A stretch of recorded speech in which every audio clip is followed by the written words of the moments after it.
Strange creatures from another planet? No, but they're not from North America. You'll find these creatures in and around the east coast of Australia, where the surf is always up. In fact, this town is called Surfer's Paradise. But today, its streets come alive with the sound of IndyCars.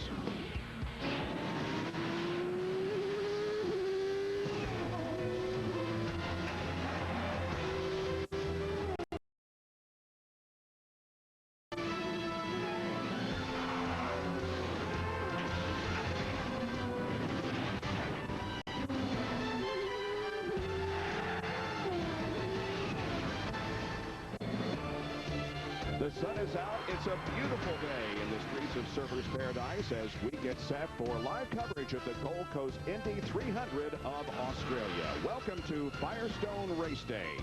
24 cars and drivers set to go 60 laps here today. But so far this weekend, one driver has captured the headlines. We go down to pit lane and Jon Beekhuis.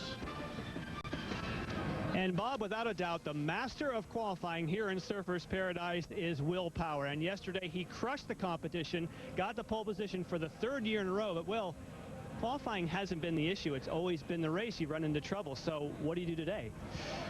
Honestly, the trouble we've had in the last couple of years has just been like little incidents that you can't control. So I'm not going to do much different. I just I want to be there at the end. So that's the key. Non-championship race. Are you concerned that maybe some of your co-drivers, your fellow drivers, might get a bit wild? Yeah, I've got a few smart guys around me. These guys win championships. So I don't know. I guess it can be a lot more aggressive at the end of the race, but I'm hoping that I don't get myself in that situation. All right, have a great run. Thank you. And consider the pressure here for Will Power. He drives for Team Australia.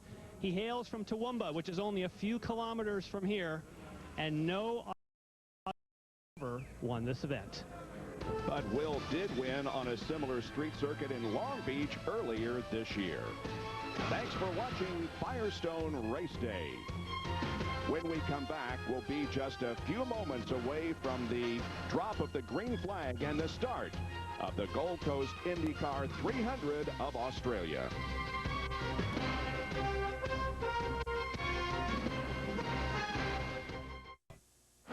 Welcome back to the Gold Coast IndyCar 300 of Australia from the streets of Surfer's Paradise. I'm Bob Jenkins along with Scott Goodyear here in the booth, and Jon Beekhuis is down below on pit lane. Well, it's been a while since the 2008 IndyCar season concluded in dramatic style at Chicagoland Speedway.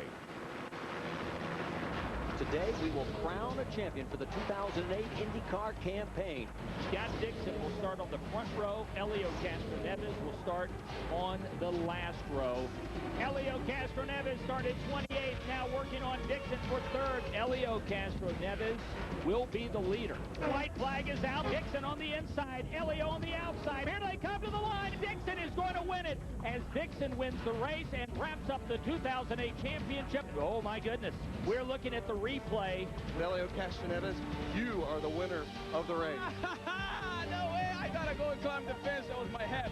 Hey, my hat back. They got to switch hats. Oh, no, it's okay. I mean, this is the IndyCar champion, so that's his. Scott Dixon is the winner of the 2008 IndyCar Series title. And so there are no points available here today, but a lot of teams, of course, use this sort of as a training, if you will. And we even have some new driver car combinations for this race, Scott. And it seemed it was going to be a very quiet, silly season, but it got started when Tony Kanaan started to look around, and he actually made the move to stay at AGR. And Dan Weldon certainly knew that he was going to be on his way out, so he took the opportunity to join Panther Racing. Dario Franchitti took Dan Weldon's seat over at Target Chip Ganassi, and Vitor Mira, who got moved out of Panther, went ahead and joined A.J. Foyt's team. The odd man out, Darren Manning. Cars rolling, as you can see. We're moments away from the drop of the green flag. Let's check in quickly before we go green with Jon. And Bob, out of that group of drivers that Scott just mentioned that has switched rides this weekend, think about Dario Franchitti. He has definitely been the beneficiary and done the best out of that group. He had to qualify in the rain, had very little time in the car, and said, I can't remember the last time I had to drive in the rain. Did a fantastic job. Made the Firestone Fast 6. In fact, ended up qualifying in 4th spot. The target team, thrilled the fact that Dario Franchitti has been so fast so soon. All right, and it's good to see, of course, the sunshine here. This race has been plagued with rain down through the years, but we're looking good here today. And, of course, it rained yesterday during qualifying. We have 6 onboard cameras to highlight our coverage of this race here at Surfers Paradise, including the now reigning champion of the IndyCar Series, Scott Dixon. Danica Patrick was starting back in 23rd position after crashing during her qualifying effort yesterday. It's Power and Dixon on the front row for this race. Ryan Briscoe and Dario Franchitti will go from 3rd and 4th position, as we're on board now with Ryan Briscoe, who crashed in the morning warm-up, Scott, and damaged the front nose of his car. And a little bit of suspension damage. They did change a lot of things on the front of the car just out of precaution, because he would not get a chance to test it again before taking the green flag. Just a beautiful sight here in Surfers Paradise. The fans really come out and support this event, and so do the businesses around this area. We'll show you the starting lineup at the top of your screen, as we're just moments away now from the start of this race. Bob, this is one tremendous racetrack. It's one very fast racetrack, and all the drivers tell me they love it because of the speed. They know the danger factor that comes with this racetrack here because of the high speed, but a lot of them have said it feels like a Formula One event to them, probably because we're just halfway around the world from where we usually race in North America. 3 times this race has been won from the pole position. Nigel Mansell did it in '93, Jimmy Vasser in '96, then Franchitti in 1999. Can Will Power etch a victory here this afternoon? Justin Wilson will start at the rear of the pack, we understand, as the rest of the field now begins to align itself and get ready for the start. That's turn number 12. They now begin to move down the front stretch, accelerating toward the green flag. Looks like a very, very clean start. Power does indeed grab the lead from Dixon as they race down into a set of chicanes. Turn number 1. Let's see if everybody makes it through here. Looks like Franchitti cut the corner. And contact there between 2 cars. And a spin. That is Mario Marias in the 19 car. He makes a complete 360 and keeps going. Wasn't that a great move to know exactly which way the car had to be pointed, and kept his foot on the power and kept going? Some great battling going on in the early stages, Bob, and maybe because this is a non-points race, everybody's a little bit more eager to make sure that they can move up through the grid. We saw some great movement on the restart, and Elio right now is taking advantage of this run down the straightaway here into 5 and got around Dario Franchitti. Nice pass here on the opening lap of this race as Elio gained a position. Everybody going now through the very dangerous turn 7 area of the race course. Now they go down into turn number 8, a real hard left-hander. And you saw Tony Kanaan in the 7-Eleven machine getting a little anxious right there to try to get around Tagliani. Now, the key thing that's going on now is all these guys know that they have to move up very quickly here. If the front runners start to spread out just a little bit, then they get that drive off like Will Power is doing right now. He looks like he's just leaving everybody behind. Wow, he has opened up a huge lead over second place Scott Dixon in this opening lap. And look at Ryan Briscoe go to the inside and take second from Dixon. So Briscoe showing some muscle here in the early going, but again, Power with a very nice lead at this point. He's got already a 3-second lead on the field, Will Power does. Now, you saw Oriol Servia's car. It looks exactly like Will Power, so watch for that as we go through the afternoon. And here is the opening lap of the race, and You know, that scenario, when the cars bypass that chicane, as long as they do not improve their position, then they are certainly allowed to go and do that. You can see Briscoe right now diving down on the inside, and very smart for all the drivers we saw going on the right-hand side there to then take the opportunity to just go straight. They don't want to have contact like we saw right there with the two cars moving around. And Mario Moraes, again, just an amazing job to have that car around in the 360 and continue on. And the car he had contact with was Vitor Meira there in the 14 machine for A.J. Foyt Racing. Let's get out to Jon Beekhuis. Well, you saw that move a moment ago down the front straightaway, the way that Ryan Briscoe just blew by Scott Dixon. That came from race control. They saw that Scott Dixon had shortcut the chicane. Even though it was to avoid contact, he was told to get up that position to Ryan Briscoe. So you could see the way that Ryan Briscoe just flew past Dixon, and that's also what gave now Will Power such a huge lead. They both had to back off to make that position correction, but now they'll be up to full song. But the lead goes up to just over 4 seconds. That Power has over Briscoe. You can see Ryan moving now through corner number 2 and trying to cut into that interval. Now, if there was no yellows in this race, if it were completely yellow-free from start to finish, then that would be a sizable amount of lead that Briscoe would have to close in on Will Power. If we do get a yellow, obviously that lead's going to be negated and the cars will be back together again. But what Will Power needs right now is to have a trouble-free race. This is his 3rd pole in a row here in Australia in his hometown event, which he dearly wants to win, Bob. But remember, in the past couple of years, he's not made it to the end, had problems both in the pits and on the racetrack, and he knows the most important thing for him today is to be able to finish the car up front and have a shot at winning. On board with Helio Castroneves running back in 5th position. The car just ahead of him is Ryan Hunter-Reay, who is a former winner of this event. Behind Castroneves, there is Alex Tagliani giving that car a good go here in the early stages of this race. Behind him is Dario Franchitti.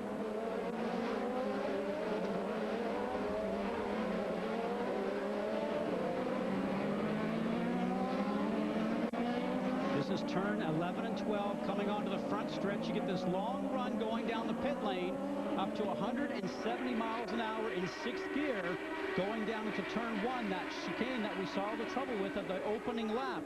Taken in 2nd gear, you're down to 60 miles an hour from 170. Paddle shifters here in the steering wheel certainly help here. Back up through the gears up to 120 miles an hour down into turn 2, and squeezing back on the gas again up through the gearbox, 155 miles an hour going down here into turn 3.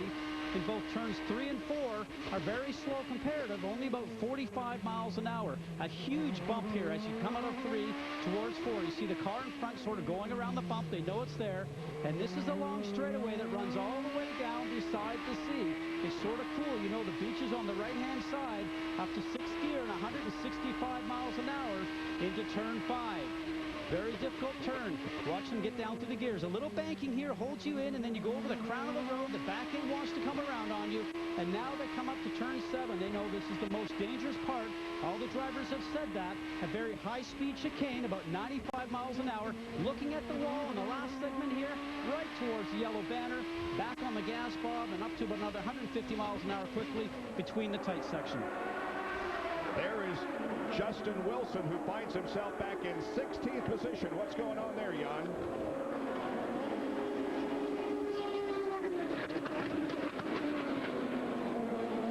He's not pleased at all with the way things shook out in qualifying. Then he ran into another bit of trouble here, having to go to the back at the start of this event.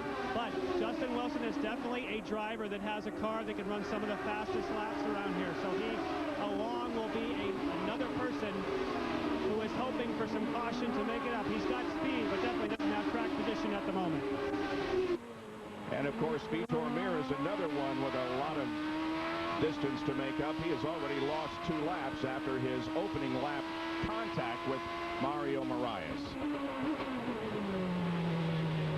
Ryan Briscoe is 3.8 seconds behind Will Power, who leads with 4 laps completed in Surfers Paradise.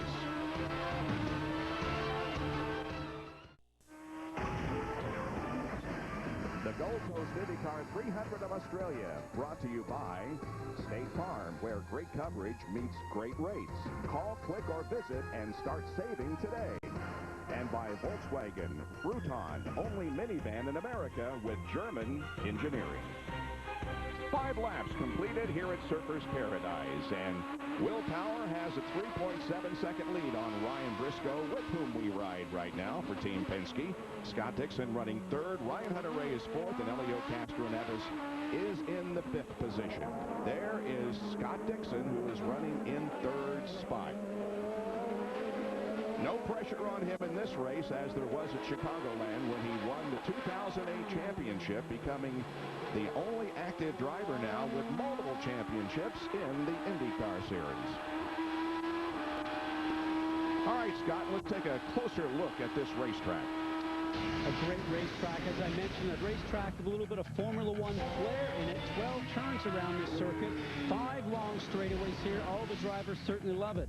The drive out of turn 12 down to turn 1, up to 170 miles an hour. A little bit of a passing zone there, coming out of 2 down to 3. Again, up to 155 miles an hour. A great passing zone into turn 3 itself. And then the run going along beside the beach, turns 4 to 5. Very fast again, 165 miles an hour. All those 3 turns important to get off to those long straightaways if you want to carry speed, to have a shot at drafting the car in front and popping on the inside going down the turn. On board with Scott Dixon. Currently running in third position. This is turns 5 and 6. Now hard on the accelerator down to where, as Scott indicated, it a lot of the drivers saying is the most dangerous part of the racetrack. There is Justin Wilson, who is trying to move up through the pack after starting from the rear of the field. He's currently running in 14th position, trying to get 13th away from Marco Andretti. Down to Jan.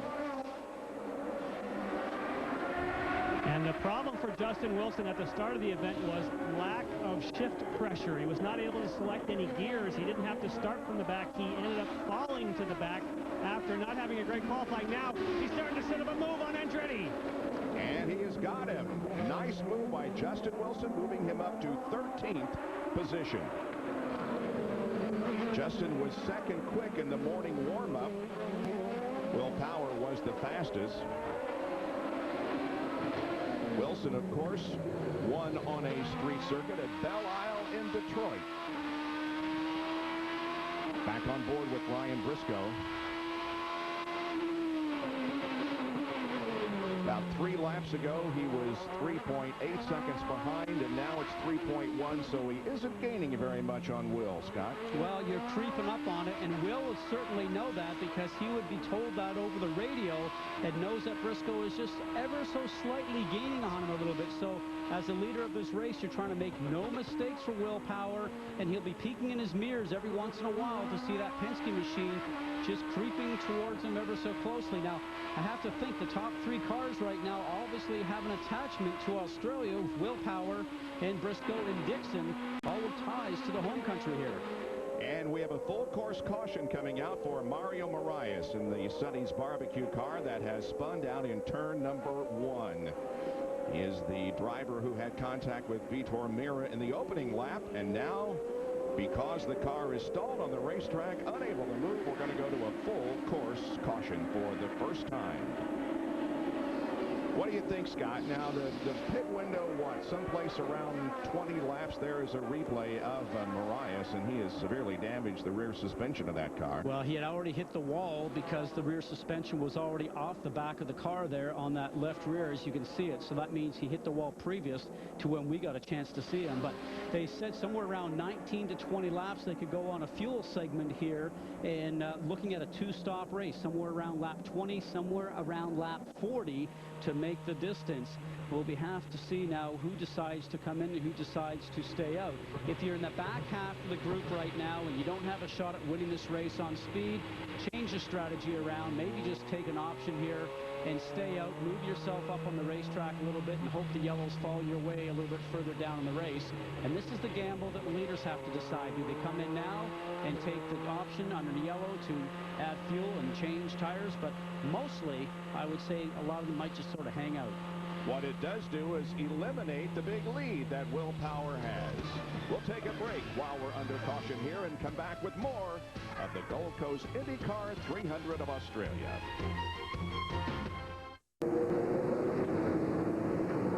Back at Surfers Paradise for the IndyCar race, where we are under our first caution of the afternoon after 8 laps. Mario Moraes hitting the wall and stalling in turn number 1, bringing out the caution. And now we ask the question, will there be anyone, and if so, how many, take advantage of this caution period to come in for a pit stop? We'll know very, very shortly, because the cars now move off of corner number 12, and the pit entrance will be on the left coming up. Well, the first two didn't. It's all a risk-reward ratio right now. You want to try and get as many laps done, obviously, before you come in for the first pit stop. If they had to run quite a few more laps, you might see people viewing this a little bit differently, but this is when the strategists back there have to really figure out where they think is the best thing to do. Elio Castroneves takes advantage. He gets fuel. He's away. And Scott, I can tell you that just about all of the leaders had their tires out and looked like they were going to stop, including that of Will Power. Will Power and his crew had the tires out. They had the guns ready. They made all the signals like they were going to pit, essentially trying to psych out the rest of the team, saying that the leader was going to pit. I thought, as well as you, Scott, thought it was too early for the leaders to pit. Those who are playing catch-up or want to get an alternate strategy did decide to take a duck on the pit road. Smart move, I think, by KB Racing Technology, not pitting at this time. Will Power. Well, it was interesting, Jon, because I was watching there, and with Ryan Briscoe, he was hanging back a little bit as Will Power looked like he was warming his tires up. And you know from driving also that if you're sort of weaving back and forth, you can sort of make that left and duck into the pits at the very last minute. I almost thought that Will Power would do that, and I think Briscoe was watching it, and he sort of hesitated when they got close to pit entrance, and then opted just to sort of stay on track, obviously, following the leader. Here's the contact we saw earlier before, Bob, with Mario Moraes. Now, it gets all wrong on the entrance to the chicane, and he had it all crossed up. We saw this earlier in practice this morning, and if you take that incorrectly, it's like downhill skiing. If you don't get the first couple of poles right, you're in trouble in the third, and that's exactly what happened here. Mario's best finish of 2008 was on the road course at Watkins Glen, where he came in 7th position. On board with Danica Patrick, running back in the 20th position. And we should be going back to green flag racing here. This time by. First of all, let's tell you a little bit about the NASCAR race coming up. Jimmy Johnson looks to score his 2nd straight victory and put some distance between himself and fellow championship contenders Greg Biffle, Jeff Burton, and Carl Edwards. The chase for the NASCAR Sprint Cup continues at Atlanta on ABC Sunday, and our coverage begins with NASCAR Countdown at 1 o'clock Eastern Time. In NASCAR activity today, Carl Edwards won in the Nationwide Series, and Ryan Newman, who was running in his very first NASCAR Craftsman Truck Series event, took the checkered flag first.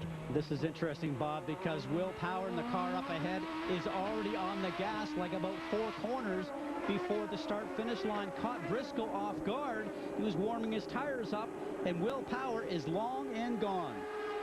Green flag comes out on lap number 11.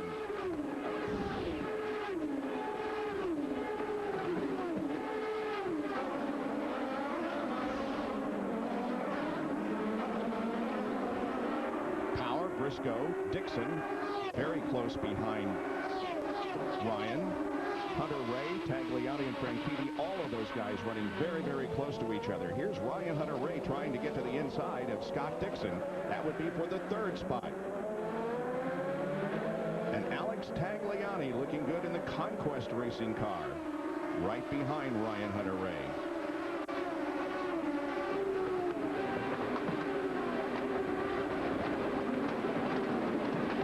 This is such a difficult racetrack because the crown in the road, because where we're located here in Surfers Paradise, just where the water runoff, and as these drivers are going around the racetrack, you're going up the crown over the center of the road and back down the other side, and so it makes it very difficult for traction around this racetrack, and also in the slow turn for power down. Here's a replay of early action. Elio.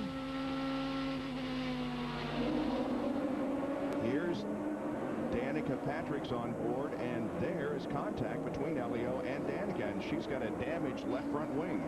And Elio was coming in pretty hard. You can tell he was not going to make the turn, and it looks like his left front suspension is damaged because you can see the tire is sort of hanging up in the air there just a little bit.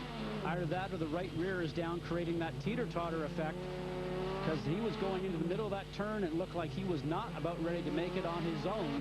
I would say by the way that the profile of that rear tire on the left-hand side, which is his right rear, he's flattened his right rear tire, and he'll have to come in and get that changed. You see the car behind Danica's car, that the rear wing is damaged, flapping in the air.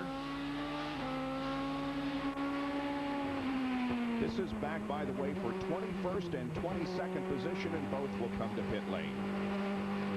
Well, Jon, Danica is headed toward you with damage on the front end. Well, Castroneves goes by as Danica comes to get a new front wing. We'll also look over the corner while we see Castroneves getting his service on the right rear. They practice this over and over, but it always goes quicker in practice. They're having a little trouble getting the damaged nose cone off. Now, finally, it's off. This is a case really where Danica just needs not to lose a lap. Just needs to get out before the leaders come by. They've got the service done. Back underway. It has not been a good weekend for Danica Patrick. As I said earlier, she had problems during qualifying, and things have just not gone well for her this weekend. And for when you come along here to one of these road course tracks and you're trying to get used to it in these types of cars, Bob, this is a very difficult track to come here to try to learn. A Harris poll indicated that U.S. favorite female sports stars, among them Danica Patrick, ranks number 1 over Serena and Venus Williams. How about that? Danica Patrick, the favorite female sports star in the United States. Good for her.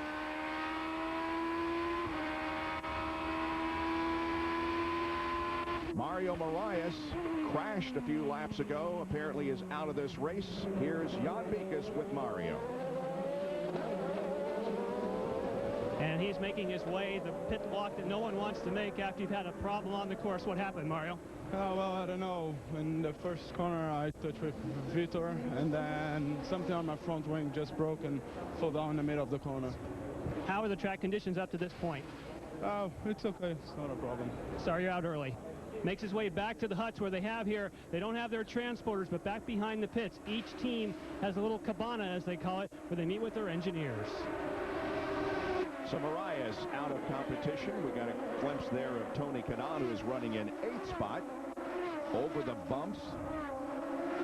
E.J. Biso also having a good run here in the 33 car. He's running 7th, about 6 seconds behind the leader, Will Power. You know, Bob, one thing about this racetrack being the proximity of where it is, and because it's the last race of this season, even though being a non-points race, when you have a bad weekend here in Surfer's Paradise, you have a long way to go back home, a long plane ride just to sort of think about how bad the weekend was. And then when you get back, you don't have a race the following weekend or even 2 weeks away from this one to sort of make it right again. This is the sort of memories you have to follow with all throughout the wintertime months before you get back in the car testing back January, February to get ready for the beginning of the season next March. Tough to do. 13 laps completed. We're on lap number 14 of the race. Brian Briscoe, 1.8 seconds behind the leader of the race, Will Power. We'll be right back.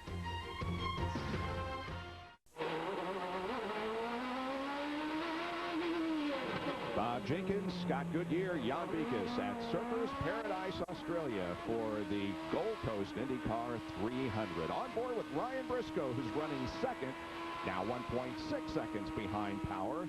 Cutting into the advantage just a little bit, but boy, Will has had him covered all race long so far. And as we look at today's ethanol edge, we will give that to Will Power.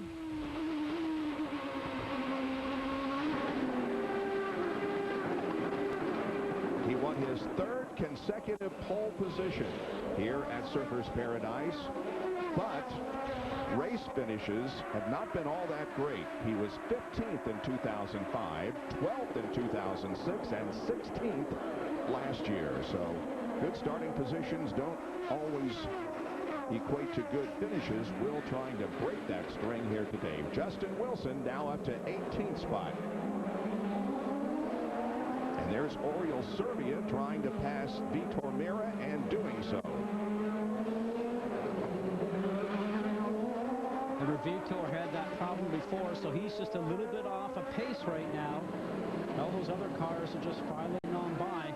Tough when you've had a problem and you're off pace, especially at the beginning of the race. It makes it for a long day in the cockpit, sitting behind that steering wheel. We're back here at 15th, 16th, and 17th position. Now on board with Danica, who's running in 22nd spot. Negotiating her way around turn 5.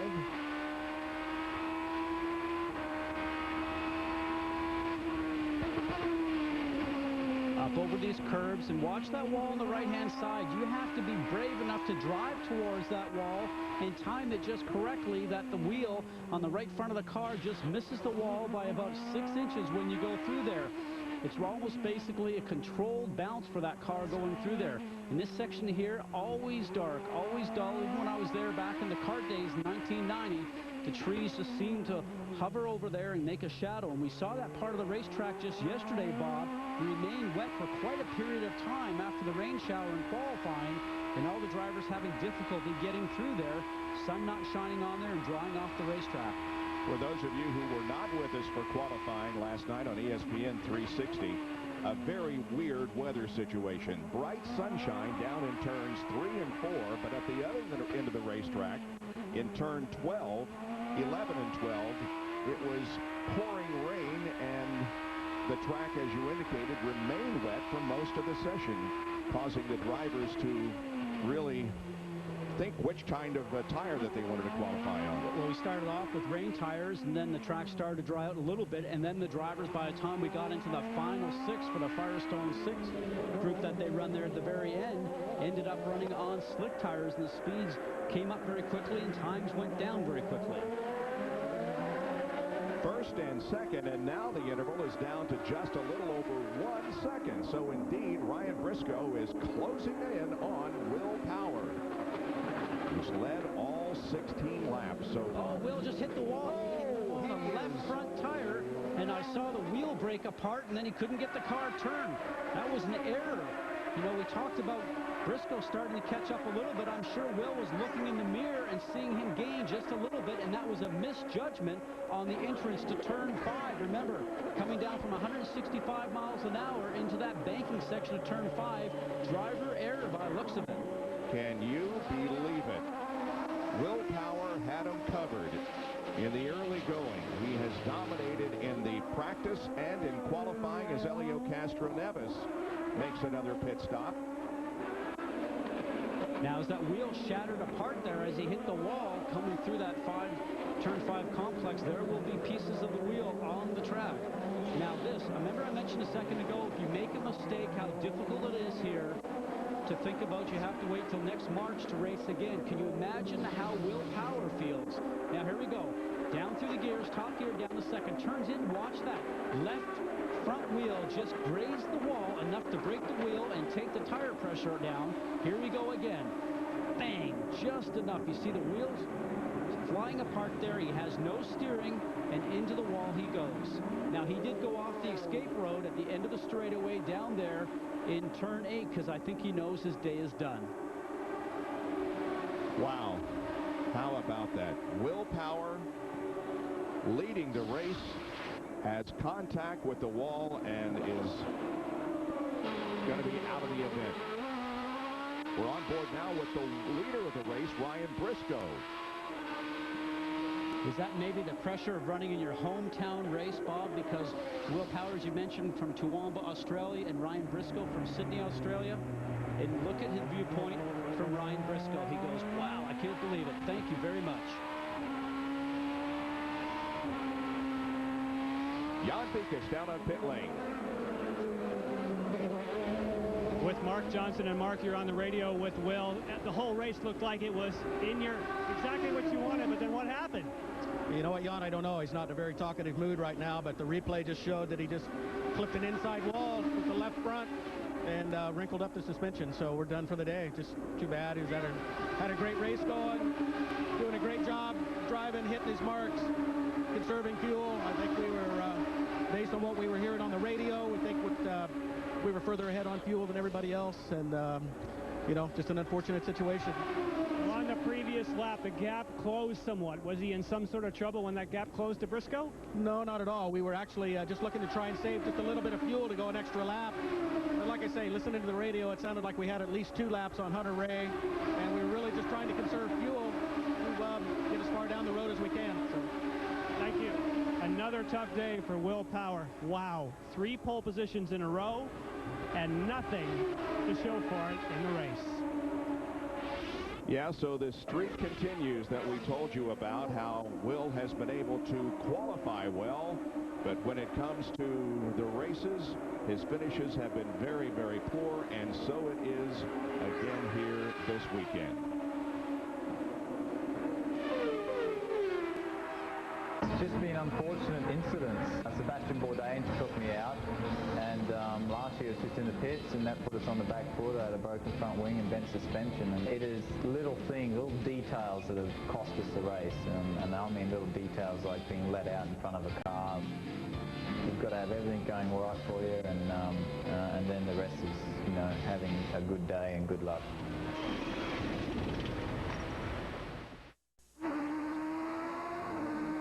With 19 laps completed in the Gold Coast IndyCar 300 of Australia, the leader, well, we're on board with him right now, is Ryan Briscoe. Will Power crashed while leading, giving Briscoe the lead. And Dixon is second, about a second and a half behind Briscoe. Ryan Hunter Ray running third, followed by Alex Tagliani and Dario Franchitti. Those are your top 5. And Scott, the pit window is open. This is lap number 20 that's about to be completed. And here comes Briscoe. Can hear the engine running on the pit speed limiter down to 60 miles an hour all the way down that pit lane. Jan is there to call the stop. And it should be a routine stop for Ryan Briscoe. No changes expected. We'll keep an eye on the front wing. No, they don't touch it. There's a kid to get it filled up. Wow. 6.7 second stop for Ryan Briscoe. Excellent job by the Penske crew. Now here's the tough part on cold tires. Do not make a mistake through the tough first chicane down to the second one. You can see how you approach towards the wall. And he wants to get back on the gas as quickly as possible, but don't let the back end come out. The first lap is always so very dicey on cold tires with full fuel. Ryan Hunter Ray running now in the 4th position. Marco Andretti is just ahead of him.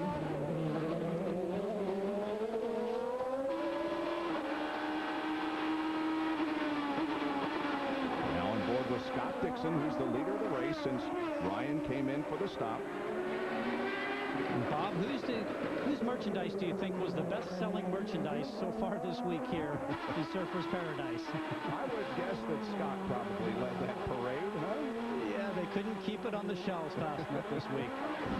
He's chasing down Danica Patrick. Obviously, Scott's about ready to come in for a pit stop shortly. Danica had to come in with that collision she had before, so she will not have to pit. She can continue on. Scott Dixon was born here in Australia but grew up in New Zealand. He hits pit lane. And so Scott Dixon will give up the first position to Dario Franchitti, who is apparently now shown in P1. And we have a full course caution. Just as Dixon stopped in his pit box, the full course caution came out on the 22nd lap. Oh, there's a Dixon trying to get out ahead of the pace car, but was unable to do so.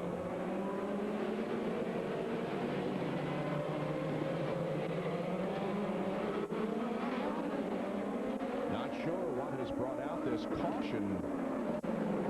Second full course caution of the day. Oh, now we know why. Ed Carpenter is cars among those involved. In the 20 car, that car looking much different from his.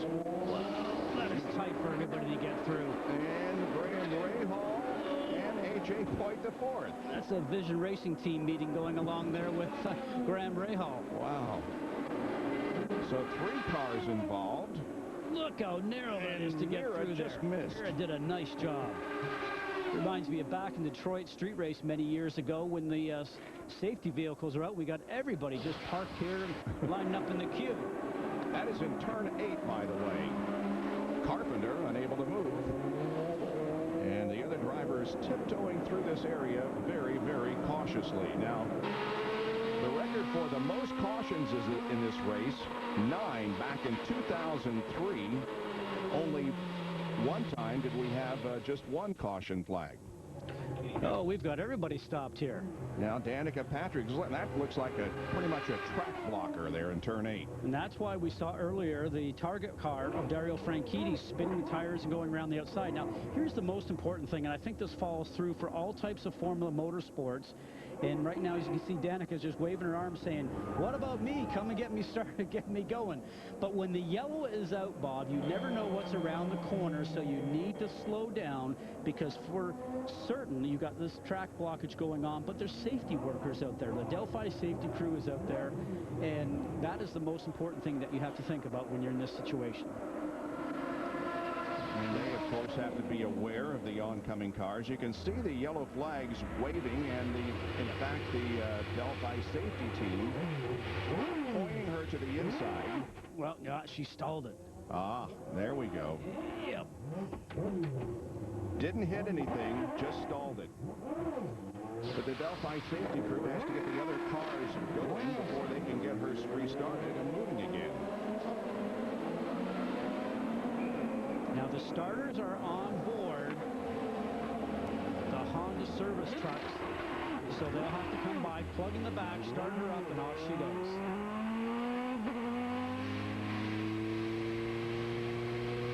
Dario Franchitti has not yet pitted, but he is shown as the leader of the race.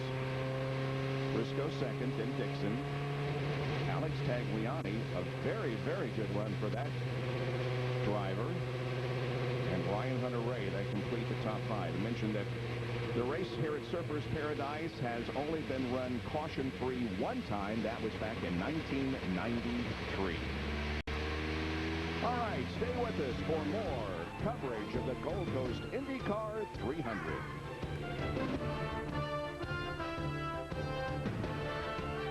Rainbow.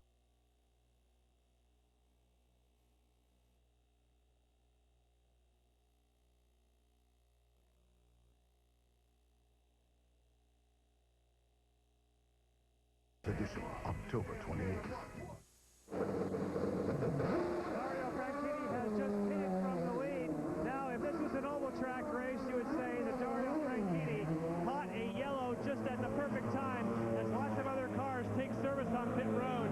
But for the Target Ganassi team, they were hoping it would have stayed green for Franchitti. Anytime you're in the lead and they close the pits, and then you have to pit, you drop all the way back in the order and lose that track position. So, unfortunately, some days you want to catch a yellow for Dario Franchitti. He was hoping for green, and now he'll drop back into position. But obviously, he has more fuel to go later, and maybe it'll help and work in the reverse later on for Franchitti and Target 2.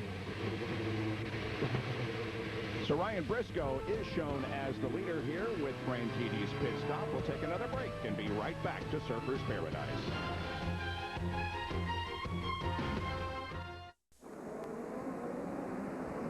It's an AFC South showdown coming up on Monday Night Football as Peyton Manning and Reggie Wayne lead the 3-3 Indianapolis Colts against the only remaining undefeated team, the Tennessee Titans, led by Kerry Collins. Monday Night Football on ESPN at 8:30 Eastern. Coverage begins at 7 Eastern with Monday Night Countdown delivered by UPS. Some great overhead shots as the green flag comes out, and we are back to racing at Surfers Paradise. Briscoe, Dixon, Tagliani, Hunter-Reay, and Tony Kanaan are your top 5. Single file this time through turn number 1 and 2.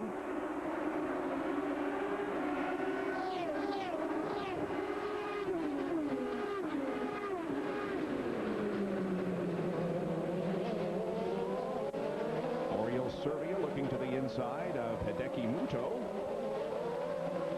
Servia again in a car painted identical to Will Power, who, if you just joined us, crashed out while leading, giving the advantage to Ryan Briscoe. And you got to be impressed with Alex Tagliani, who is running in third spot. You know, he said he's always loved this racetrack, and I guess he loves the country too. He met his wife, Bronte, here back in 2001. And they've had a chance to hang out here and do a little bit of vacationing and visiting family at the same time. And he's a driver that has a lot of ability, a lot of talent, and has done a great job stepping in for Bernaldi, who had that ride earlier in the season. And he came aboard at Detroit, and the team loved him right away, brought a lot of information for setup, and made the cars going faster, and I think will help Jamie Kamara also improve as a driver. And Alex turned 36 last Sunday, so belated happy birthday to Alex Tagliani. Here's our Firestone lap leaders. Will Powers led the most, but he's out of the race. Ryan Briscoe now adding to his total in front. There's Ryan Hunter-Reay shown in fourth spot right now. Alex Tagliani and Oriole Servia are the most experienced drivers on this racetrack, both beginning their 9th event here at Surfers Paradise. Tony Kanaan is right behind Ryan Hunter-Reay in 5th spot. That's a great run for Tony, because all the Andretti green cars this weekend unloading off the, I was going to say off the trailer, but unloading off the 747 cargo plane maybe haven't been all that fast. And when the track was wet, the drivers were moving up a little bit, including Marco Andretti doing a superb job in the wet. But as the track dried out, as we mentioned in qualifying, they just didn't have their cars up to speed. Now, Tony said they're using this race a little bit as a test session because their road course program was a little bit behind this year. So they're making bigger changes, trying to find out what they were missing this past season to better prepare them for next year. Ryan Briscoe looking back on second place. Scott Dixon. The advantage just a few car lengths as we're more than a third of the way through this event. Laps clicking off quickly here. Ryan Briscoe loves coming here to Surfers Paradise, and he remembers doing so when he was growing up. You know, Australians in general are big, motor racing enthusiasts, and, I remember when I was racing go-karts and growing up, I came up here to watch, kart cars race here, and remember watching Dario Franchitti even, so it's cool having him in the field. I feel like one of the big boys now. I think it's safe to say that Ryan Briscoe qualifies as one of the big boys, don't you? Yeah, one of the big boys. And he said, coming watching Dario Franchitti, I'm not sure Dario's going to like that. He's making him sound just a little on the old side. Well, another big boy all weekend has met with some unfortunate damage on the race car. Jon Beekhuis is with Will Power. And Will, we talked about it before the race, about little things that have gone wrong in the race. You had the fastest car. What happened? Oh, I just clipped that inside wall, and just a very bad mistake. Very unfortunate. Did it have anything to do with Ryan Briscoe closing in and you keeping an eye on the gap? No, actually, I was saving a lot of fuel. I was really, because I pulled such a gap, we really went into saving heaps of fuel and just let him close the gap back up, and just wasn't pushing hard or anything like that, just caught me out. Bad mistake. What was it like for you in the car? I know you always tried to set the pressure aside, but there's so much pressure riding on you, Team Australia being like, were you able to work past that? Yeah, it wasn't really any pressure, I knew I had the quickest car, and I just knew from when I pulled out at the start, I thought, okay, we can save a lot of fuel here, go a few laps, a couple of laps, I reckon we would have gone longer than the other guys, and just that's life. What can I say? Sorry, you're out. So Will Power will not win his first IndyCar Series race here at Surfers Paradise. He did, however, win the final event in the Champ Car World Series in Long Beach earlier this year. It's Briscoe, Dixon, Tagliani, Hunter-Reay, and Kanaan in Australia.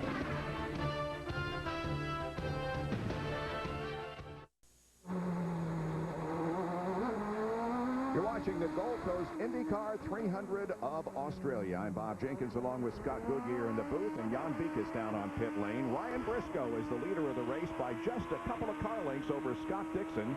Alex Tagliani is third, followed by Ryan Hunter-Reay and Tony Kanaan, your top five. Will Power was the pole sitter in this race, but he crashed out a few laps ago. The chase for the NASCAR Sprint Cup continues at Atlanta on ABC Sunday. And Jimmy Johnson win his third straight championship, something that hasn't been done since 77, 78, and 79 by Cale Yarber. Coverage begins with NASCAR Countdown at 1 o'clock Eastern Time.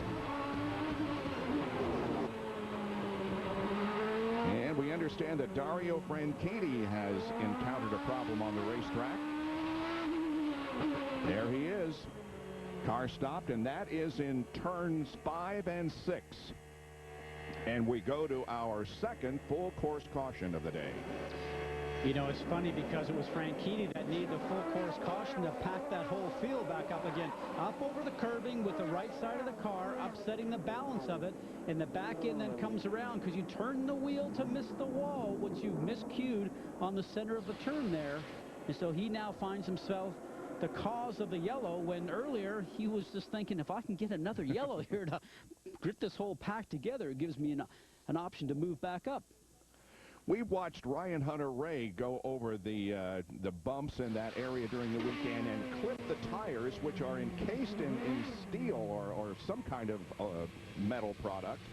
Yeah, just the metal around 3 tires to hold them together.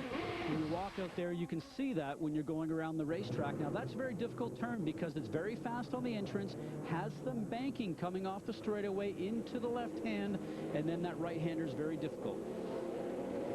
So the pits are closed right now, but we'll open here in just a moment. We'll see if anybody takes advantage of this caution period. Briscoe leads Dixon.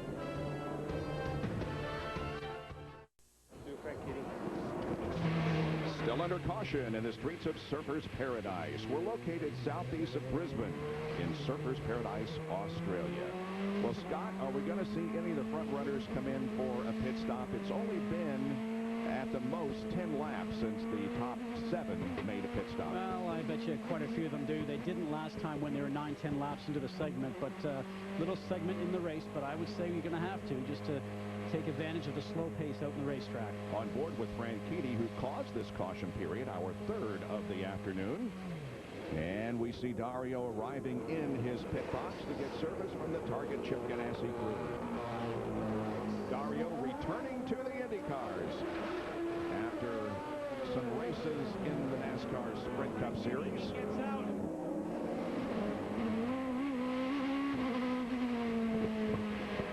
Go ahead, Jan, with the update.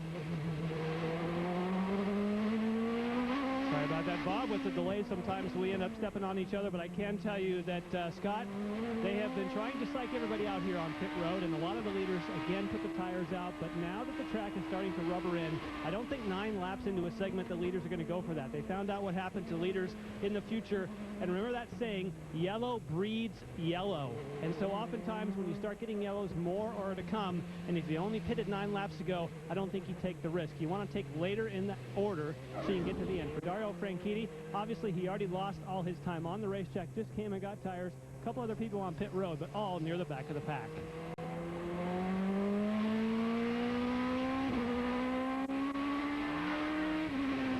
And so Dario Franchitti is among those who made a pit stop, but he now has lost a lap and is shown in the 20th spot. More than half of this race has been completed. The average speed down to 89.622 miles an hour because of the 3 caution periods that we have had. 4 different leaders so far. Well, that's a pretty inviting shot, isn't it?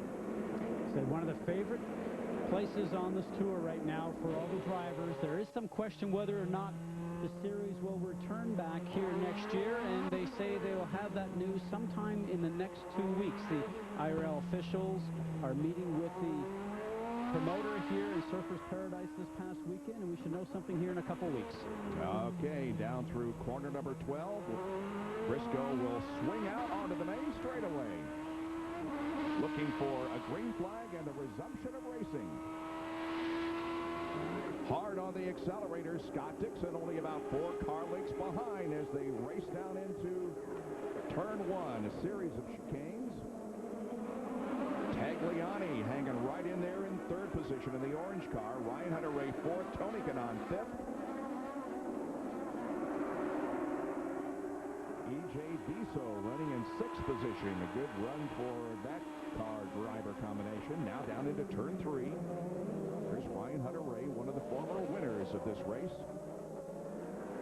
Every time we have a restart, Ryan Hunter-Reay is very strong. His car works very well right away after the restart.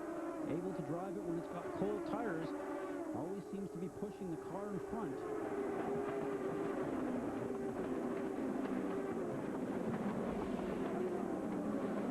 More on Ryan Hunter-Reay from Jon Beekhuis.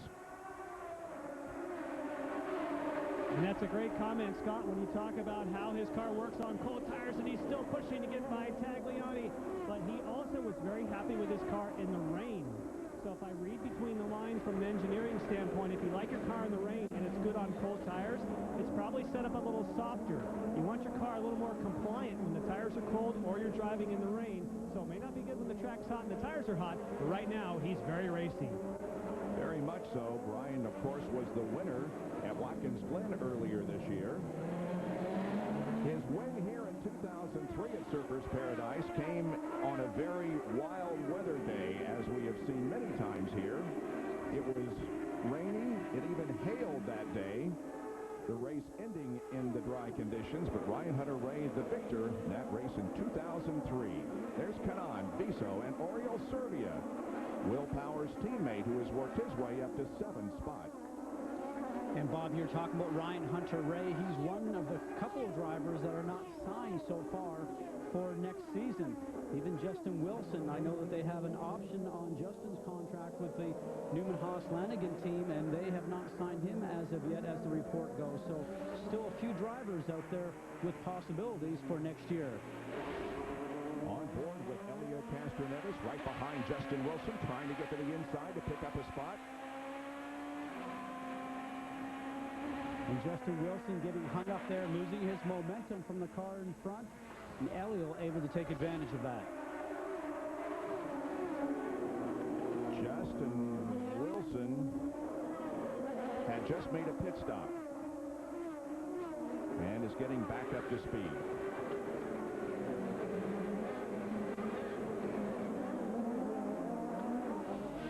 Elio Castroneves being shown now in the 8th position. And of course, we all know about the legal problems that Elio Castroneves has encountered recently, being indicted by federal grand jury regarding income tax evasion. And we asked him earlier in the weekend about that, whether it's a distraction, how he handles the situation here in Surfers Paradise. We did everything we can, everything we could, and we're very happy that we got our opportunity, you know, to be here. So we put that behind because this is the environment that I enjoy and love most, you know, and we're gonna continue focus on this race, and hopefully we can get out of here with a big trophy. Always with a smile on his face, but he faces some tough days ahead, we fear, because the federal judge, of course, granting him special permission. They had originally revoked his passport, making it impossible for him to travel overseas, but a federal judge granted him the opportunity to come over here and race and do what he likes to do best. And I caught up with him just when that happened a couple of weeks ago, and he said he was just very, very happy and elated. And it's probably an opportunity just to get away from it all, and as he mentions, do what he loves doing. But he's going to have to go back and now start to think about that in the offseason. It's got to be with you each and every day. That's going to be the tough part for him. Elio and Ryan Briscoe both ran at Laguna Seca last weekend, finishing 4th in the LMP2 class and 5th overall. 34 laps completed. Ryan Briscoe leads Scott Dixon, Alex Tagliani, and Ryan Hunter-Reay. Stay with us for more from Australia.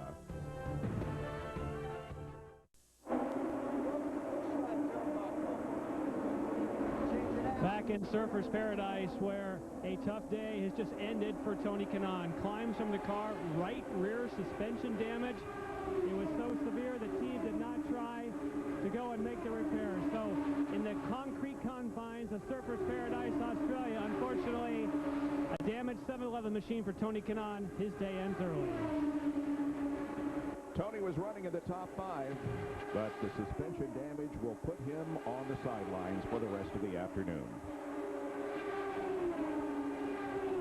The winner at the Richmond three-quarter mile earlier this year, his best finish here at Surfers Paradise was back in 2002 when he came home 5th. We're not sure if he actually had contact with the wall or if it was the suspension piece that broke on its own, and hopefully we'll get that information here shortly. But for a team that was just trying to get some information on working with the car on a road course to try to improve its ability to handle through the turns, to make it work better for this upcoming season, just a few laps cut short for that. We're looking here at 5th, 6th, and 7th. E.J. Viso, Oriol Servia, and Elio Castroneves. Elio moving through turn 1. Make that turn 7. Here's coming up on turn 8. Ooh! Servia gets the rear end of that car around a little bit.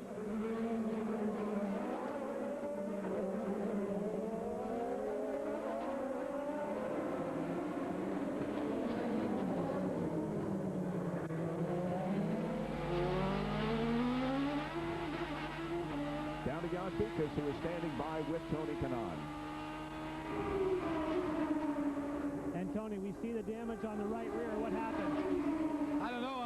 The right rear push rod broke, so you know, it's a shame. I mean, I didn't hit anything. I think it's just stress on the part, and you know, thank God it broke at a fast chicane and we didn't crash. But it's a shame because I think we had a good car. We finally figured out for the race, and you know, but it is what it is. So ready for next year.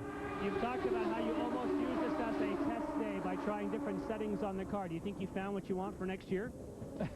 Well, I think we found a direction, but we're a little bit far to say that we found something for next year, but we're working really hard and we're in the right direction for sure. Thank you, Tony. Thank you. And great information that that part broke prior to touching anything. We thought and had a report that he had brushed the wall, but looks like the part broke first. Boy, we're seeing some great racing between E.J. Viso and Oriol Servia. Ori is doing everything he can to pass E.J., and nothing has worked so far. This is turn 7 again.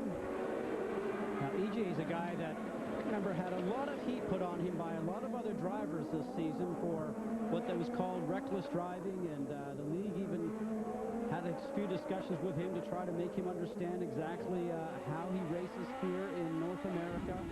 Remember the situation with he and Vitor Meira back at Watkins Glen, and really Vitor Meira is a guy that's very quiet and really doesn't get too excited, but boy, he got upset there in a real hurry, and with complete justification too. But you know, I think EJ is one of the characters here in this series right now that can do a great job behind the steering wheel, and he's now getting an opportunity to understand what these cars need, and with a very small team, but they do a very good job. Hideki Muto was the Rookie of the Year in the IndyCar Series in 2008, but E.J. Viso has been nominated for the Autosport Rookie of the Year award, which will be determined by fan voting at Autosport.com. On board with Elio Castroneves, looking ahead at the 5th and 6th place runners, Viso and Servia.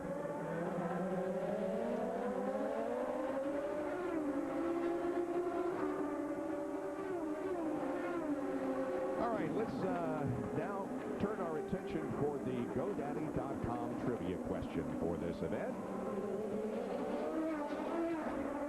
How many drivers in IndyCar Series history have won both the Indianapolis 500 and the Series Championship in the same year?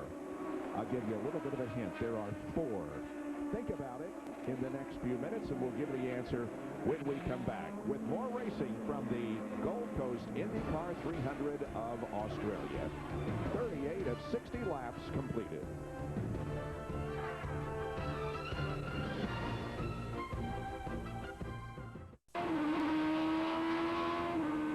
Welcome back to Surfers Paradise, Australia, as the leader, Briscoe, comes in. making his pit stop here. Jon Beekhuis will watch the action in the Penske pit. And for Ryan Briscoe, he's not expecting any changes, and Scott Dixon is pitting just ahead of him, so it's a battle between the two crews, Penske versus Ganassi. Of course, we see that Briscoe gets out first. We're trying to get also Scott Dixon underway as well. What a great battle on pit road so far. The lead stays, not the lead, but the lead off of pit road. The pit stops goes to Briscoe. Beat Scott out by a couple of car lengths, and Alex Tagliani has taken the lead in the Gold Coast IndyCar 300. Tagliani leading over Ryan Hunter-Reay. I think Dixon had a bit of a delay because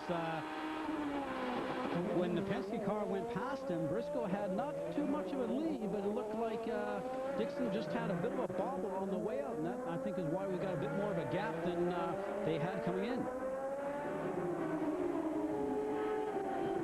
There's first and second now. Tagliani in the orange car, and Ryan Hunter-Reay right behind him.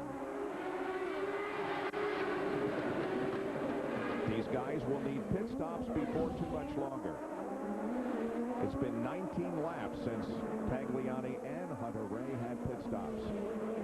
Everybody is good to go now for those that are coming in. And by the way, while we were in break, Helio Castroneves and Marco Andretti made pit stops. The guys that are pitting right now are good to go for the rest of the race. When will Tagliani come in now? He will not. He will stay out, and so will Ryan Hunter-Reay. What both these drivers are trying to do, and especially for Alex Tagliani, is to drive as hard as he possibly can to try to stretch a little bit of a lead over Ryan Hunter-Reay, so when they come into the pit lane, he hopes that he can leave ahead of Ryan Hunter-Reay, but also to try to get a bit of a gap behind the cars that have already pitted, for instance, like Briscoe and Dixon. Remember, these two drivers are still on warm tires. The drivers leaving the pit lane are on cool tires, but then again, Dixon and Briscoe, two very good drivers that get back up to speed in a very short amount of time after pit stop. And look at the sliding around by Ryan Hunter-Reay going through the chicane. It just shows you how hard he's driving that car, trying to keep up to Tags. Now, Tag looks like he's just stretching it by maybe a car length or so. Both these drivers over 10/10 driving at this time. This is only Alex Tagliani's third race in the IndyCar Series. He did compete at Long Beach, where he started second and finished seventh. But this race here today, far and away his best run of the year. At Detroit Belle Isle, he started 21st, finished 22nd, and started 19th and finished 12th at Joliet. Looks like Tag's car works best from turns 1 down through turns 3, 4, going through 5. It looks like Ryan Hunter-Reay's car works better in this tight stuff down here, 8 through 12. A reminder that you can see a replay of this event on Sunday at 11 p.m. Eastern on ESPN2. Tagliani and Ryan Hunter-Reay both pit. Here's Jon. And there's damage on the front of Ryan Hunter-Reay. It was on the back of Tagliani. They both hit the pits in the last moment. There's wing damage.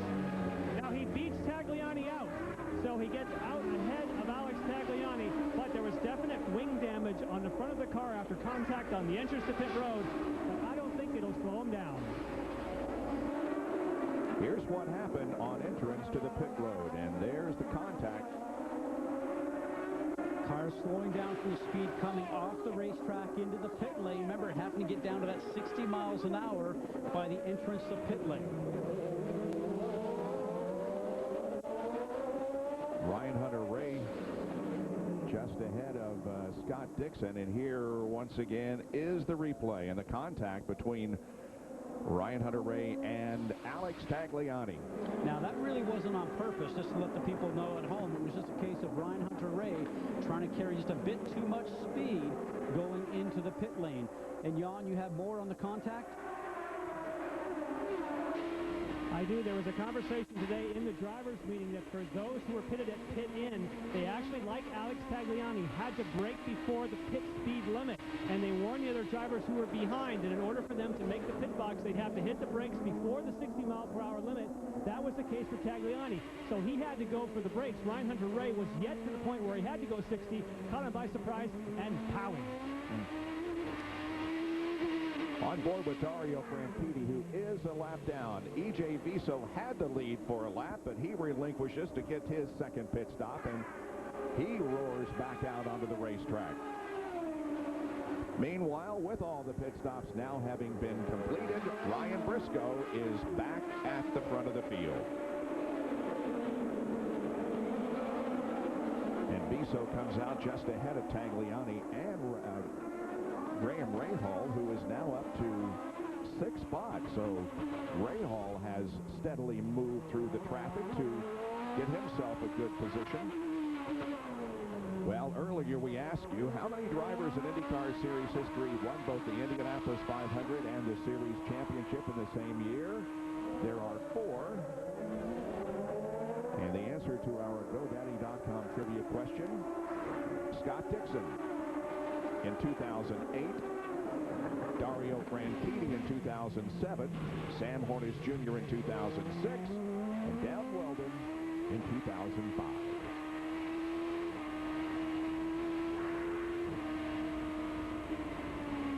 Some great battling going on here right now. Franchitti trying to get past Ryan Hunter-Reay. Ryan Hunter-Reay is in 3rd spot. And for Franchitti, he is a lap down, so he's just trying to get himself further towards the front. That was a pass for position. Tagliani going around Viso, and Tagliani is up to 4th, Viso 5th. Oh, I guess it was not a pass for position.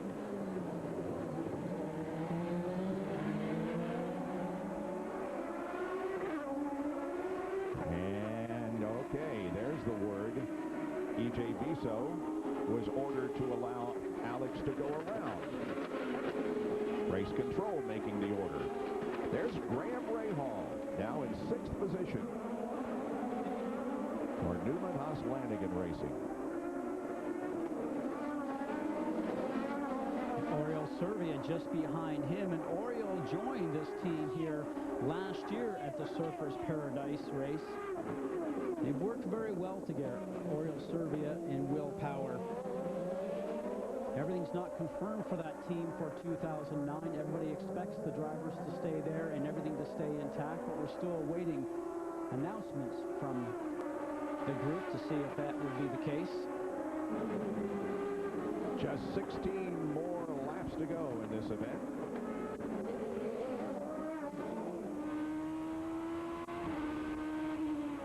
This is Ryan Briscoe.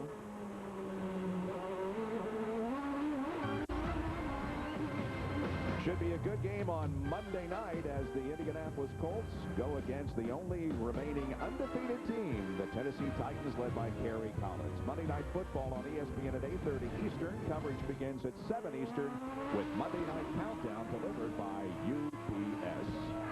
We'll be right back with more from Surfers Paradise.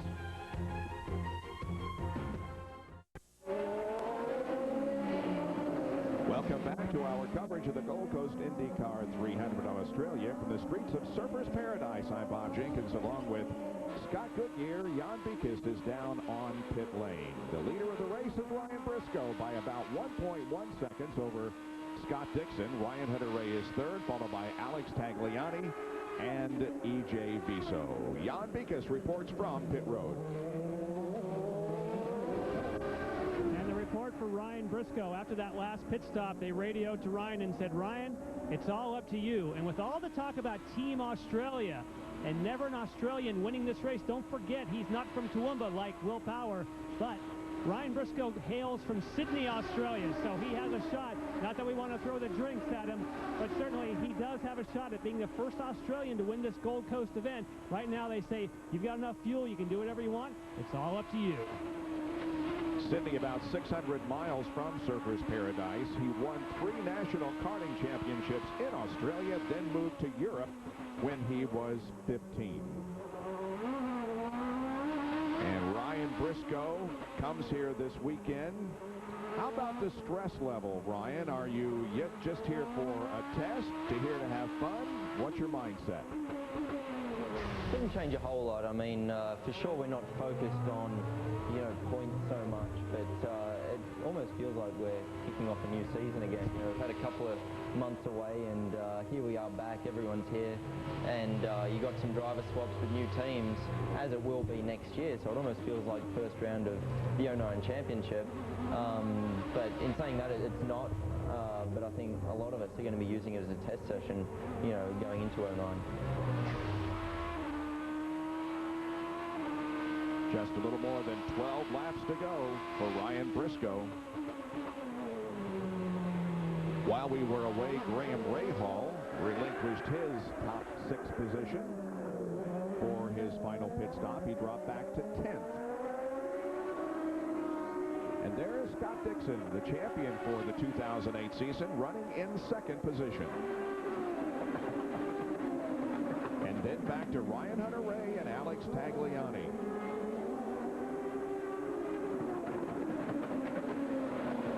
That's actually Dario Franchitti right behind Ryan Hunter-Reay. Tagliani is in 4th place, but a distance back.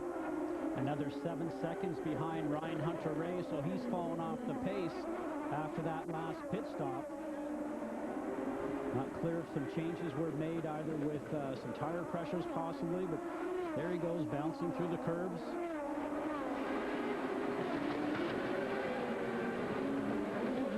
We mentioned that Graham Rahal running in 10th position now for Newman Haas Lanigan Racing. That team has recorded more victories here than anyone else, with Nigel Mansell in 93, Tracy in 95, D'Amata in 01, Junqueira in 04, and Sebastian Bourdais in both 2005 and 2007. And of course, racing lost one of its greatest ambassadors recently. Hollywood lost one of its greatest entertainers.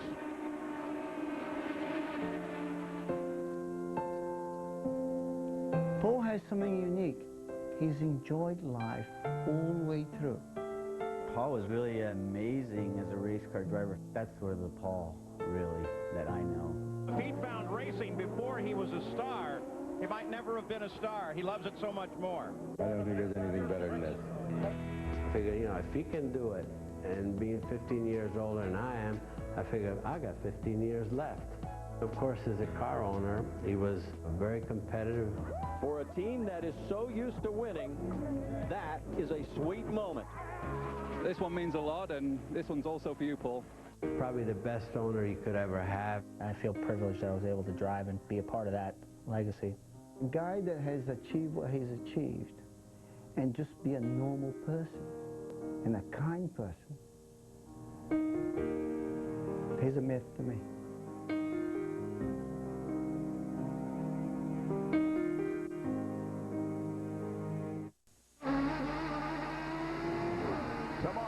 Chase for the NASCAR Sprint Cup continues at Atlanta on ABC. Coverage begins with NASCAR Countdown at 1 o'clock Eastern. Jimmy Johnson, looking to score his 2nd straight victory, put some distance between himself and his other challengers.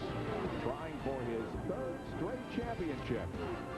Watch for the chase for the NASCAR Sprint Cup tomorrow on ABC. Well, E.J. Viso has been ordered to relinquish a position to Oriol Servia because he cut a corner. Earlier, he was ordered to lose a position because he blocked.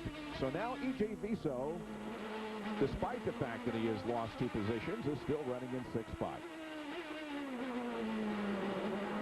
On board with Helio Castroneves, who is running in 7th position. Right behind E.J. As we were talking about before, EJ is one of the new fresh characters here in this sport, and I think back to the month of May with all the rain delays that we had, He went off to a bicycle shop and found a unicycle and was going up and down the garage area trying to understand how to ride this machine, and was a great source of entertainment, not only to his teammates, but also everybody else in the garage. And you know something? He got it done. It was amazing. I like his attitude. I really do. He's a very competitive guy and fun to be around. HVM Racing had 5 top 10 finishes during the season. Team's best with Viso was 4th at St. Petersburg. Team led 21 laps during the season, and their best start was at Belle Isle. He began from 9th position. Elio trying to pass Viso for 6th position.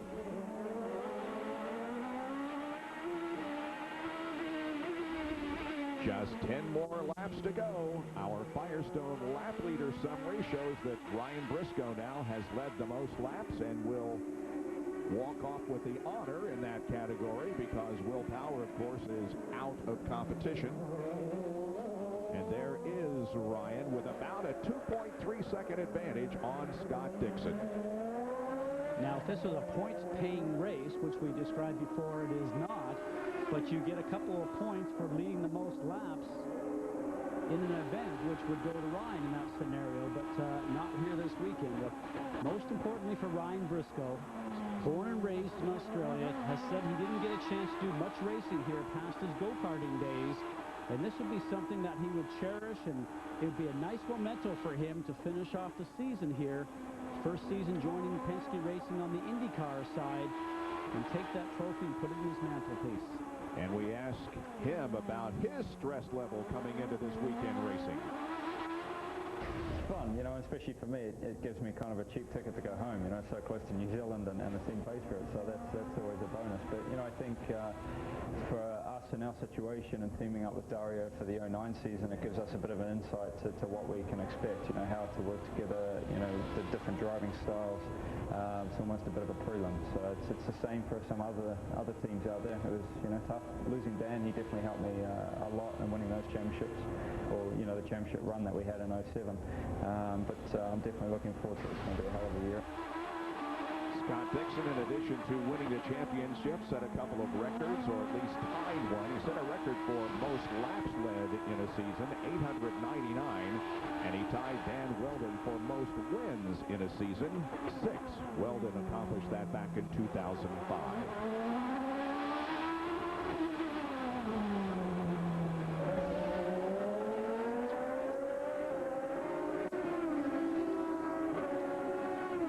Just 9 more laps to go in this one. Been watching Dixon, he's not really been able to make an impression on Briscoe. Briscoe seems to run continuous, quick laps and not make a mistake. That's going to be the key to get towards the end. Vitor Meira comes back from a visit to pit lane. Meira got into contact early in the race and has been slow to gain back the positions.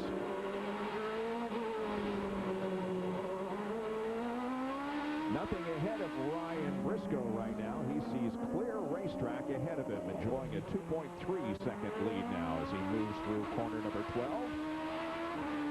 On to the front stretch.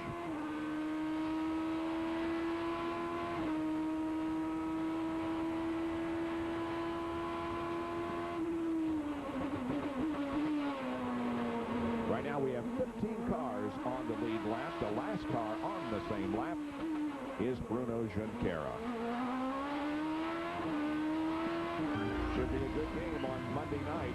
Tune in to see the Indianapolis Colts take on the undefeated Tennessee Titans. Monday Night Football on ESPN is at 8:30 Eastern, with coverage beginning at 7 Eastern, with Monday Night Countdown delivered by UPS.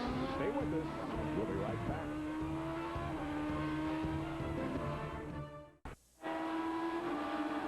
In the closing laps of the Gold Coast IndyCar 300 of Australia, we're on board with the current champion of the IndyCar Series, Scott Dixon, running in second position behind Ryan Briscoe, passing Ed Carpenter, who is shown 1 lap down in 19th position. both Ed Carpenter and A.J. Foyt, the fourth of the Vision Racing team, just recently bought two 125cc go-karts back in Indianapolis that they're going to start running out at the Newcastle Raceway go-kart track owned by Mark Dismore, just to get some more road course experience and learn about the lefts and rights on a road course, because both of them have a lot of oval experience. But as this series continues to grow and add more road courses, they both felt that they need to have an opportunity to be better on the road courses that we're going to endure here in the next couple of years.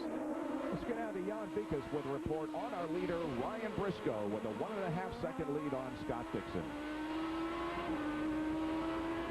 We certainly know that the Penske team takes care of all those small details. In fact, they just sent their PR representative, Dan Pass, to run down and talk to the various teams that he will be encountering. Now he encounters Danica Patrick, and prior to that, there were two other cars that Ryan Briscoe had to slide past. And in fact, now, as he works his way through traffic, another little small attention to detail. They send representatives to say, hey, by the way, the leader's coming up behind you. We'd love some help. And so far, he's got the help he needed.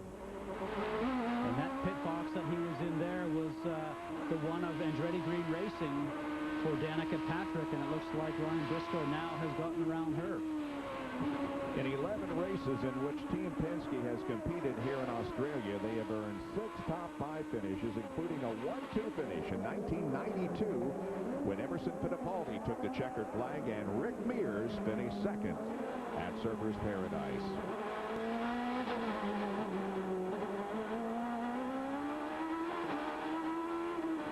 This race is far from over because Scott Dixon is only a few car lengths behind, and we still have 5 laps to go. And just the smallest mistake up front by Ryan Briscoe could cause a problem. Now you can see how the Penske car seems to pull away in the straightaway. Maybe it has a little less downforce on it than the Target Chip Ganassi machine of Scott Dixon, because he seemed like he got out of the last turn very well and was able to pull away just a small amount down that fast straightaway going into turn 1, which is 170 miles an hour. We'll have to see if Dixon has just a little bit more grip, maybe a bit more downforce on his car in the tight and twisty section, which is back here in the back section. More from Jon Beekhuis. And Scott, you're exactly correct. I always take a look at the downforce levels of the cars on the grid, and the Penske cars both were running less downforce today than the Target Ganassi machines. In fact, Castro Neves really took a lot of wing out, and halfway I would say is Ryan Briscoe, but definitely you hit it right. Dixon running more downforce at the moment, and typically at the end of the race you want less downforce base speed, but when you get in traffic, Scott, you know that's when downforce is your friend. Absolutely, and that's exactly what he's going to try and take advantage of, Jon. And he sees the odd occasional car up front with traffic, and you know from your days behind the wheel, that's when you hope the guy up in front just has that moment of indecision. So you, as Scott Dixon, could take advantage of that. Less than 5 laps to go in this one as Scott Dixon hunts down Ryan Briscoe for the honors in the Gold Coast IndyCar 300 at Surfers Paradise. Stay with us. Back for the finish in a moment.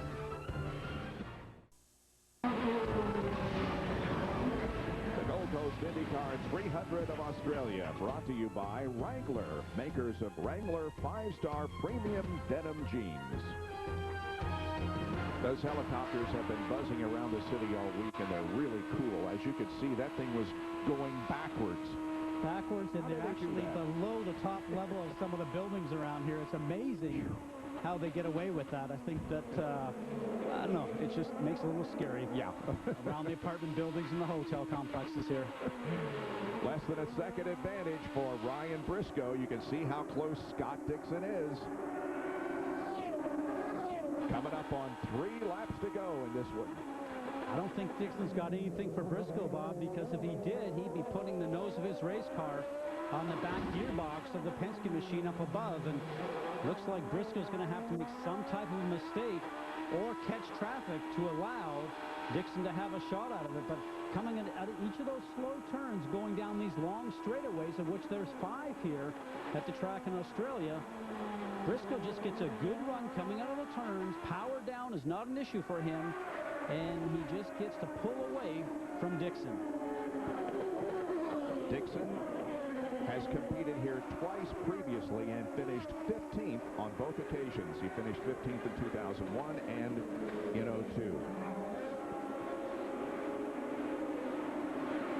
And that tire, it looks like, is out in the racetrack right now.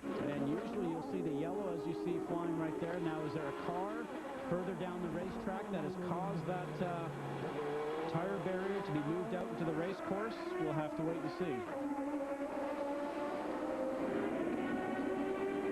Usually in that scenario, there would be a debris flag, and we saw one of those earlier, that there was something on course when that was moved earlier on.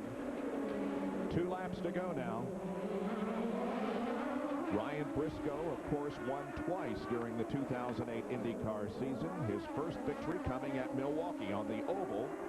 Then he won on the natural road course at Mid-Ohio and is en route to possibly winning a street race here at Surfers Paradise. And here is Elio. Now the car right behind Elio hit it. No, I think that might be Briscoe and Dixon we're watching right there.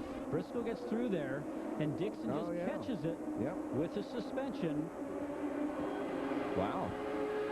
Now his vision would be a little bit obscured because Briscoe was ahead of him. So remember, you're moving at quite a clip here and traveling along here at enough pace that just the decision for the turn-in is done way back there, and he would have committed to that turn-in, so really had no choice. Now we see Dixon seems like he's closing up in these tight turns as we talked about before. This is turn 9, turn 10,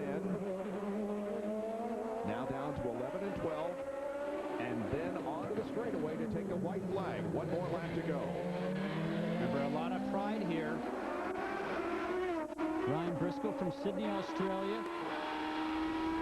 And for Scott Dixon, who was born in Australia but raised in New Zealand, both of them would love to be able to take this trophy. 2.795 miles to go. On the final lap, Briscoe maintains the lead over Scott Dixon. Well back in 3rd position, about 8 seconds behind Dixon is Ryan Hunter-Reay. So it's a battle between the 2 cars. Team Penske for Briscoe, Ryan Briscoe, and Target Chip Ganassi's Scott Dixon. Both these drivers inside the cockpit right now are pushing as hard as they possibly can.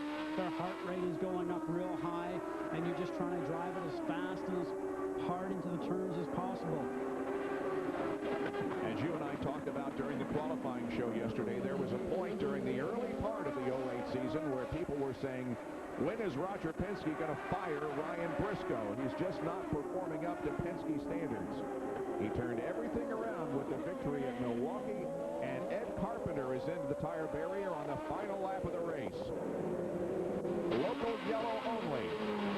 Ryan Briscoe has just done an incredible job in this second half of the season, but now Ryan Briscoe is trying to fight off the challenge of Scott Dixon on the final lap of the race.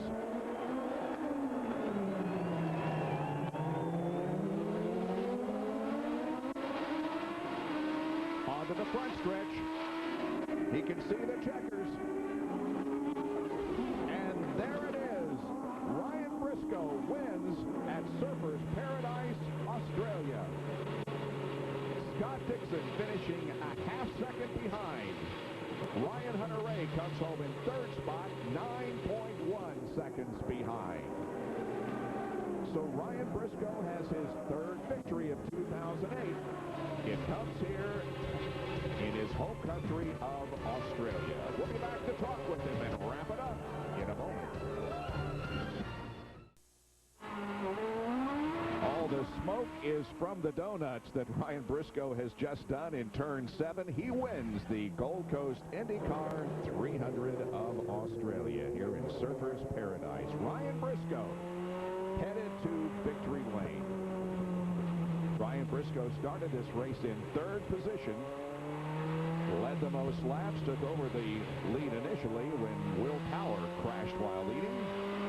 Here's the rundown. Scott Dixon finishes second. Ryan Hunter-Reay is third. Alex Tagliani has a fourth-place finish, and Oriol Serbia, Will Power's teammate, finishes in fifth spot as Briscoe does more donuts before reaching victory lane.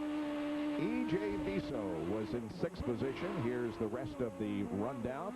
The last car on the lead lap was Bruno Junqueira. Vitor Meira, we assume, ran out of, well, no, we can't assume that because he had pitted about 8 laps ago. But Vitor Meira did stop on course in the final lap and finished in the 15th position, 1 lap down. So 14 cars were on the lead lap at the end of the race, and we had 5 cars drop out. Let's go to Jon Beekhuis, who's with Scott Dixon.